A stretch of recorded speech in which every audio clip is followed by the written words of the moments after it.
So the garden design process is pretty much the same whether you employ an independent garden designer or whether you go to a garden design practice.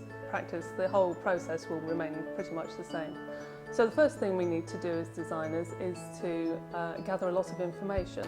So we have what's called a consultation meeting with the client, where we sit with the client and we discuss what they like, what they don't like, what they want to achieve in their garden, what materials they like, what colours they like and shapes they like. So we really get as much information about the client's likes and dislikes as possible.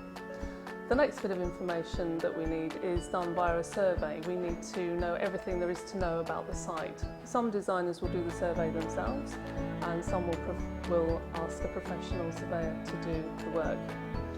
Once that information is gathered, then that's enough information to start the design proper. So once that information has been gathered, the next stage would be to do probably a preliminary design. That's what most designers tend to do, and that can be a rough hand-drawn aspect. So it might say things like, we're going to put the patio here, we're going to have a curved pathway there, we might put a lawn here and a play area there, and then ask the client, what do you think of that? Is that what you like?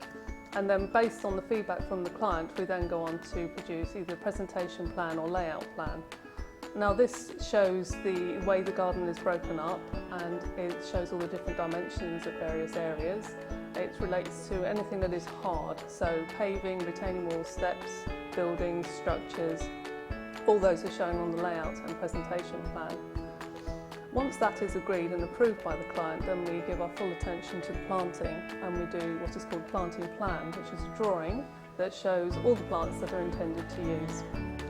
So we have to think about that quite a lot because there's a lot to consider. We have to think about the site, whether it's sunny or shady. We have to think about the soil. We have to think about the pH value of the soil as well. We have to think about what the client likes and what they don't like, and how much evergreen and structure to put in as opposed to herbaceous and seasonal planting, so that we have a good garden that has seasonal interest throughout the year.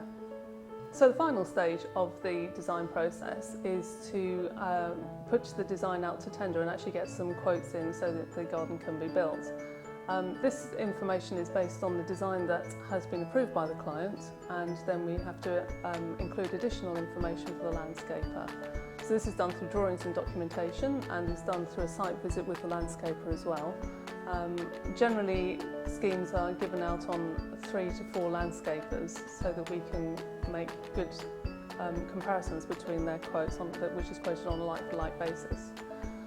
We analyse the information that's given through the quotes, and we make sense of it, and we check it to make sure that nobody's quoting outrageously high or outrageously low. Then we present that to the client so that they can appoint their landscaper.